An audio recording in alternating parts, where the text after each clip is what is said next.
Actually, if we analyze the 26 qualities of a Vaishnava, 25 of them, you may find them manifested partially or fully in different degrees or in different numbers in many different people. There are so many poets around the world. There are so many friendly people. There are many people, impersonalists, who are detached from home and family, etc. But the one quality that makes them all Vaishnava qualities is surrender to Krishna, the most important quality. That makes our poetic, if we do something poetic, even if it's improperly composed, as it also says in the first canto, that's okay, because you're trying to glorify Krishna. Of course, one should try to properly compose it, but even if one is not so expert, just like this morning, I was hearing a class of Srila Prabhupada where he gives the example from Chaitanya Charitamrita of the Brahmin in the Sri Rangam temple. And Chaitanya Mahaprabhu came and he saw this Brahmin reading Bhagavad Gita, but he couldn't pronounce it. No. So Chaitanya Mahaprabhu asked him, and he was used to everyone making fun of him. You know, all the other Brahmins who were very learned, and all these things that we've been talking about. The other Brahmins were very learned in these things. And so they would make fun of him. But when Chaitanya Mahaprabhu came, this Brahmin detected his sincerity. And he said, Chaitanya Mahaprabhu said, so why are you reading if you don't know how to read? And he said, my spiritual master told me to read Bhagavad Gita. And even though I can't read, I must follow his instruction. And then Chaitanya Mahaprabhu said, and why are you crying? And he said, I'm crying because when I meditate on the chariot of Arjuna, that Krishna is his charioteer. He's so merciful to his devotee. He's the Supreme Personality of Godhead, but he's taking this position just for the benefit of his devotee. Just like Chaitanya Mahaprabhu is also coming in the form of a strict sannyasi for all of our benefit to teach us. And he was crying. He said, when I see this vision in my mind, I can't stop crying. And Chaitanya Mahaprabhu said, your recitation of Bhagavad Gita is perfect. Perfect recitation. And so, ultimately, it depends on our sincerity. Just like one of our main and most wonderful devotees in this movement, Jayananda Prabhu, he wasn't so expert in pronouncing mantras. But Prabhupada said, whatever he says, it's glorifying Krishna. However he says it, he's so sincere. So now I'll read one more verse which actually has a purport by Srila Prabhupada. Sparshastasya bhavajjiva swaro deha udahrita ushmanam indriyanyahu anantasta balam atmana swara sapta biharena bhavanti sma prajapate. Translation and purport. Brahma's soul was manifested as the touch alphabets, his body as the vowels, his senses as the sibilant alphabets, his strength as the intermediate alphabets, and his sensual activities as the 7 notes of music. Purport. In Sanskrit, there are 13 vowels and 35 consonants. The vowels are a, e, I, u, ri, li, a, I, o, au. And the consonants are ka, ka, ga, ga, etc. Amongst the consonants, the first 25 letters are called sparshas. There are also 4 antastas. Of the ushmas, there are 3 S's called talabya, murdanya, and dantya. The musical notes are sha, ri, ga, ma, pa, da, and ni. All these sound vibrations are originally called Shabda Brahma, or spiritual sound. It is said, therefore, that Brahma was created in the Mahakalpa as the incarnation of spiritual sound. The Vedas are spiritual sound, and therefore there is no need of material interpretation for the sound vibrations of Vedic literature. The Vedas should be vibrated as they are, although they are symbolically represented with letters which are known to us materially. In the ultimate issue, there is nothing material because everything has its origin in the spiritual world. The material manifestation is therefore called illusion in the proper sense of the term. For those who are realized souls, there is nothing but spirit. So here we had a little Sanskrit lesson from Srila Prabhupada.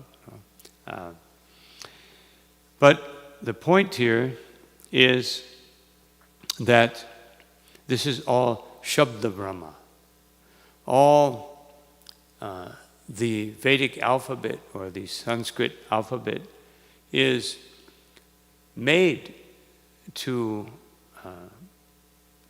create Shabda Brahma, or glorification of the Supreme Personality of Godhead, defining the Supreme Personality of Godhead, defining the spiritual science, defining Krishna consciousness.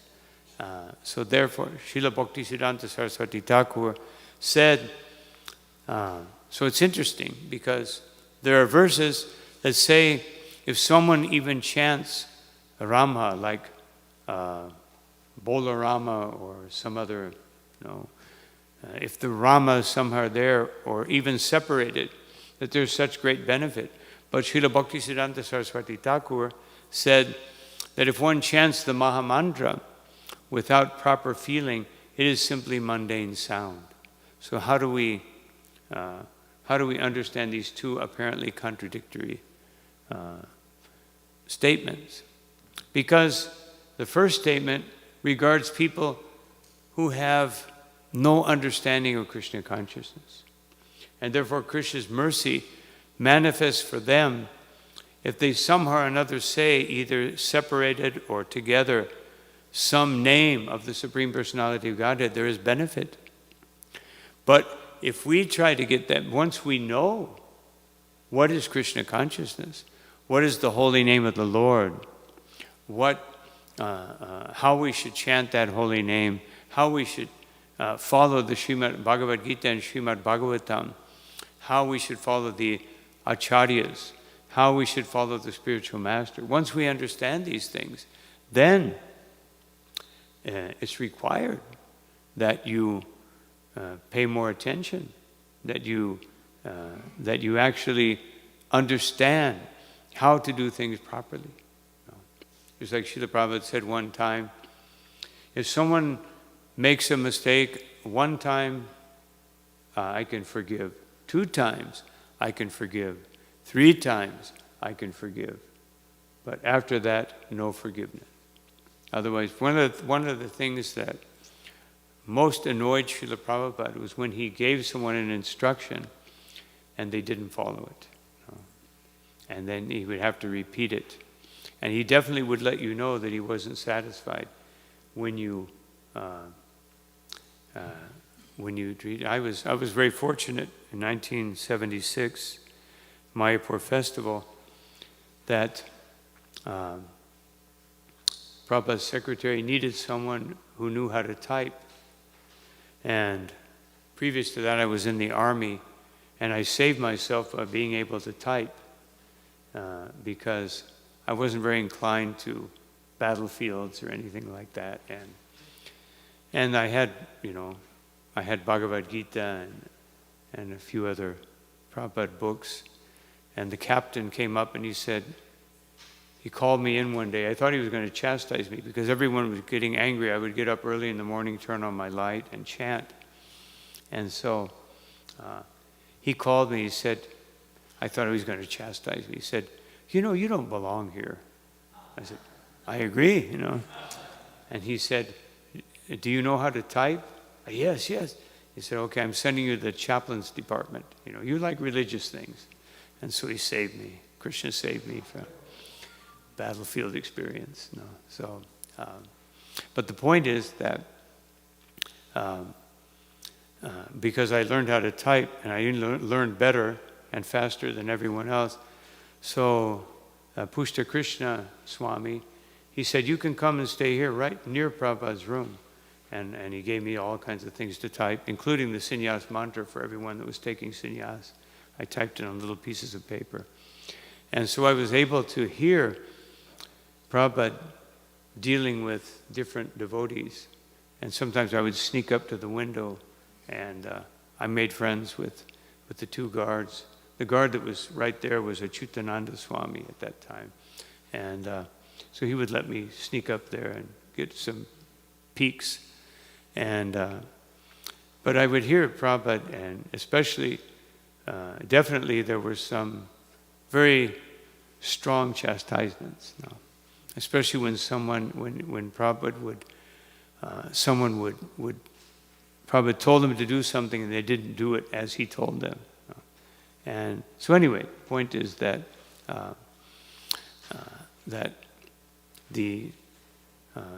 it's important that we take very seriously, we take very seriously this Shabda Brahma, this transcendental sound vibration, which is descending through the parampara and coming in the form of pertinent instructions. The Bhagavatam, as I mentioned in the beginning, the Bhagavatam is giving so many instructions, and therefore the duty of the spiritual master is to outline those pertinent instructions that will allow us to be able to focus properly for our own benefit and spiritual advancement. So I wanted to also focus on the last part of this purport. Srila Prabhupada says, ultimately, in the ultimate issue, there is nothing but spirit. So Krishna says, Aham sarvasya prabhavo mata sarvam pravartate, that everything spiritual and material is coming from me. So I looked up, when I read this, I looked up a couple of quotes that I just wanted to, just to confirm that. This is the first one. That one's a little long. I'm going to go to another one. This is from 1st Canto, 12th chapter, text number 9. There is no difference between matter and spirit for the Lord, although there is a gulf of difference between the two in the case of the conditioned living being. For the Lord, there is nothing but spiritual existence, and similarly, there is nothing except spiritual existence for the pure devotee of the Lord in his intimate relation with the Lord. So this is ultimately, and of course, Srila Prabhupada's example, a classic example of an iron rod put into fire. It becomes like fire. So all matter, it belongs to Krishna. I remember when I first time I went to Venezuela, when I would ever go to a new country, I would ask for a map and just see, which cities, and ask devotees where have we done Sankirtan, where we need to go, and how long we can spend in each place. But on the map, I saw there was a place called Zona en Reclamación, like reclaiming zone, between Guyana and Venezuela. So I asked the devotees, what is that? And they said, well, it's a disputed area. And I said, why is it disputed? Oh, because there's petroleum. Otherwise it was just jungle. Nobody would care, boa constrictors and panthers. but because there was petroleum. But it was interesting. It said the zone that's being reclaimed. So I just began to meditate on that actually this whole material world is a reclamation zone. That we're the devotees, although people see it as matter, people see it as this country, that country, this globe, this planet. A devotee sees it as Krishna's property. Sarvaloka Maheshwaram.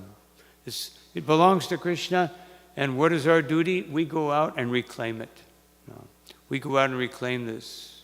We teach people how to see that their work, their family, their body, and everything belongs to Krishna. And then it becomes spiritualized.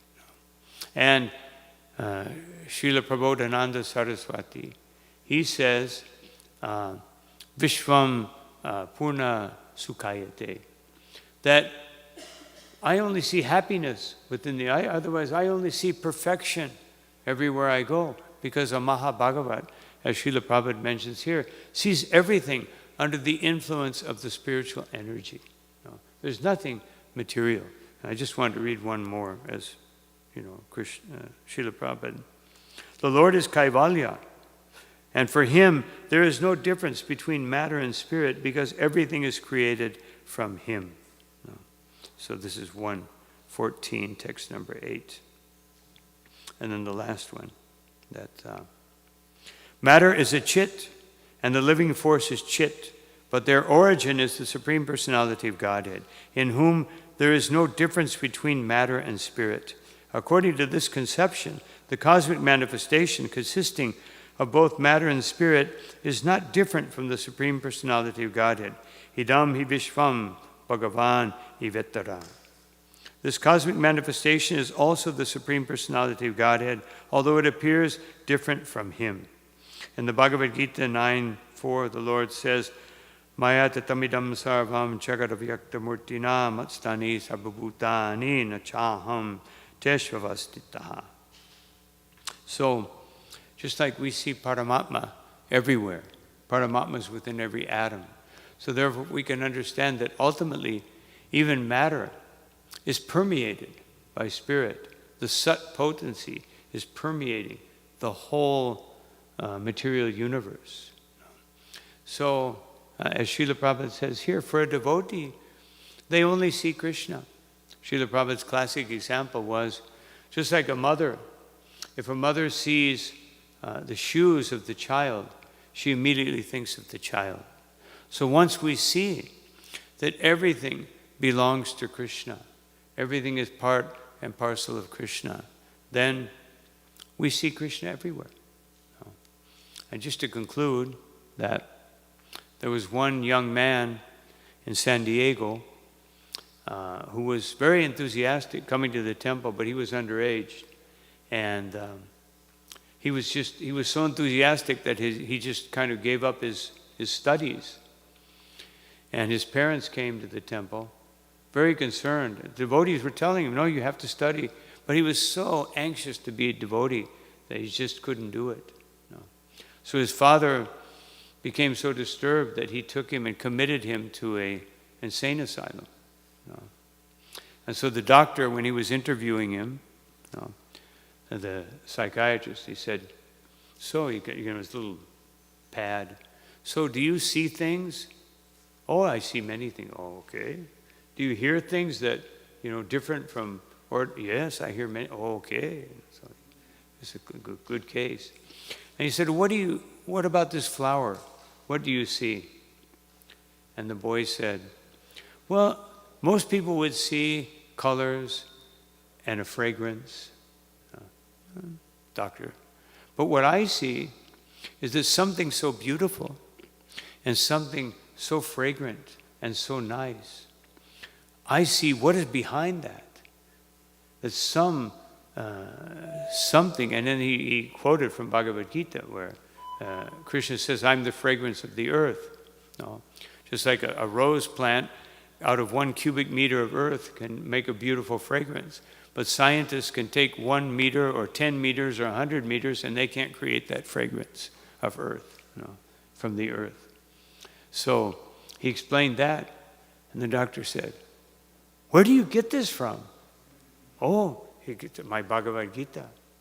So they sat there, he read Bhagavad Gita for like an hour until the nurse came in and said, "There's patients waiting, doctor." Patient. "Oh." He said, "Call this boy's father." So the father came, and he said, "He's ready to go." I said, "Wow, you work fast."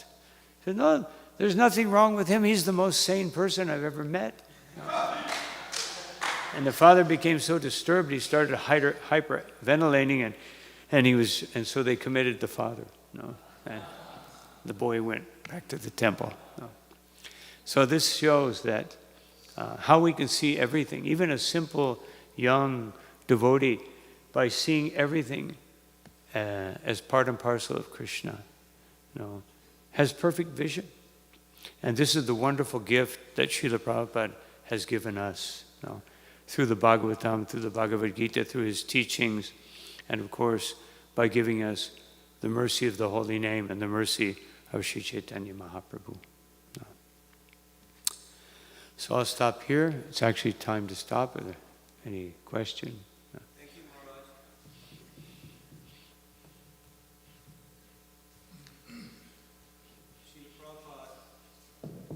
Srila Prabhupada was materially very expert and obviously spiritually completely empowered. Nowadays, we have many sadhus, and they may not have that much material experience, but still, for whatever reason, sometimes they venture into the field of management and give instructions that are pertaining to management, managerial issues, and not just spiritual instructions. How should devotees or disciples deal with those instructions?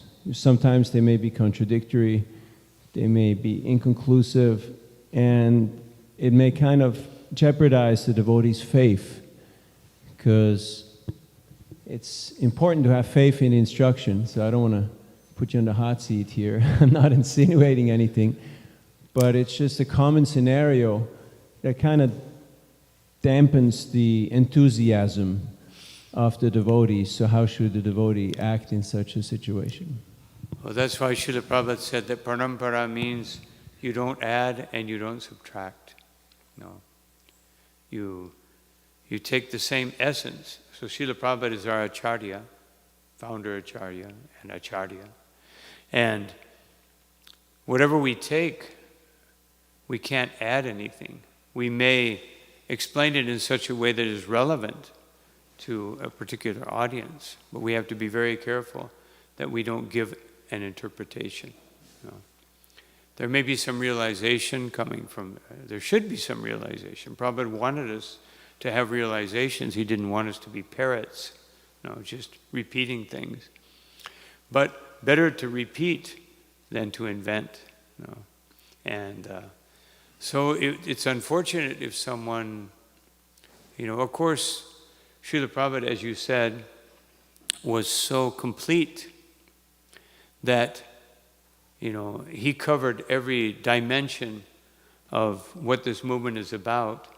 And sometimes particular devotees may emphasize book distribution. Someone may emphasize agriculture or farm communities, varnashram. But I always find that following Srila Prabhupada's example of presenting everything as part and parcel of this complete whole of the Sankirtan movement is the best course, which doesn't confuse people. Because if you get too much into one area, then someone who's very inspired by book distribution or some other aspect, and someone's just talking all the time about varnashram, then they may think, what happened to book distribution, or what happened to deity worship, or what happened to... So I would say the best course of action is to listen to Srila Prabhupada and see how he presented Krishna consciousness, and then through one's own limited realizations, enhanced by the wonderful and perfect realizations by Srila Prabhupada, is probably the best course of action. Hare Krishna. Hare Krishna. Hare Krishna Maharaj. I was thinking about when you were talking about how Krishna's mercy comes through, especially in the beginning, if you're new and you don't know much. And whereas later on, when you do start understanding about, understanding a little bit of the philosophy and the offenses against the holy name, then it becomes a little more difficult. But at one point, can we actually say we become a little more advanced and we should start being more careful? Well, at every point, when you're, just like Srila Prabhupada when he first came to New York, he was, it was difficult to understand the subway system, So he took the example of, that if you take the train, you have to make sure you're taking the train in the right direction. Otherwise, we're always moving in some direction. And so, in Krishna consciousness, we have to be careful to move toward Krishna's lotus feet and not go in the opposite direction. Just like Srila Prabhupada said, he wanted us to bring people to Krishna consciousness. But sometimes I see that devotees nowadays, wanting to blend in so that they can explain Krishna consciousness better, start blending a little too much, and start going in the wrong direction. So blending in means that Srila Prabhupada is a perfect example of blending in. He was a pharmacist. He had his own business, but he was always thinking about preaching. He was always thinking about giving Krishna consciousness. Just like I have a good friend, Chitsukananda Prabhu, and he does some business. But sometimes he even loses a client because he always gives them a book. And sometimes they get the book and they say, well, what's it? Why not? But he would rather give them a book than have a successful business. So usually he's not as successful as he could be, but he's fully successful in following that example of Srila Prabhupada. But we always have to, at every stage, as soon as if someone comes into the temple or comes into the community, the next day they may be required to inspire the person who comes in the next day. So we have to take it very seriously to keep advancing, because that's our duty. Our duty is evam parampara praptam, evam rajarshayo vidu. We have to take the knowledge that Guru and Krishna is giving us and give it to others. Otherwise, we become stagnated and then we start going in the wrong direction. You can't stay stagnated for very long. Either the material energy or the spiritual energy will carry you away.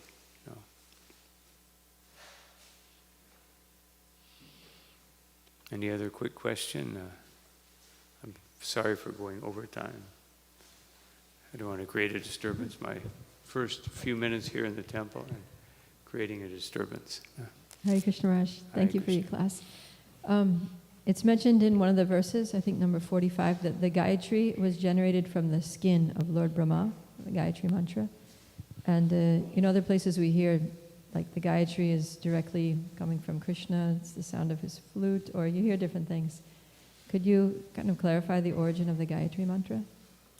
Because of the echo, I have a problem with my ears. Can you repeat that? You have the echo in the microphone. Is the Gayatri mantra coming from Krishna or from Brahma's skin, or where is it? It comes from Krishna and it goes through Brahma and comes to us. It goes into the heart of Brahma, into the ears and into the heart of Brahma, and then Brahma gives it to Narada Muni and to the 7 sages, and it goes through the parampara. So, as I mentioned in the beginning, everything is coming from Krishna. It's just Krishna has his agents.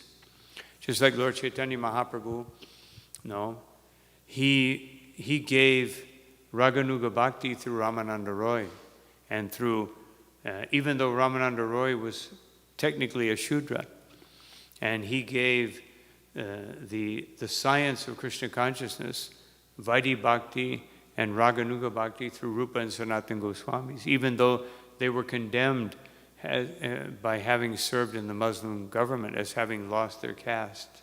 You know. And he gave the holy name through Sri Haridas Thakur, who is a Muslim.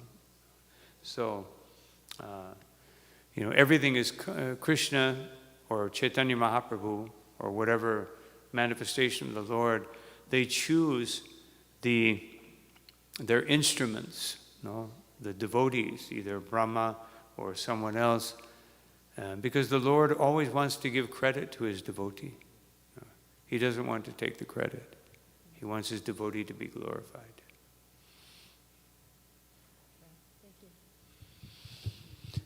So I think we'll stop here. Thank you all very much for your kind attention. Srila Prabhupada ki jai, Ananta Koti Vaishnava Vrinda ki jai, Nitai Gaur Premanandi. His Holiness Guru Prasada Maharaj ki. Prabhupada ki jai.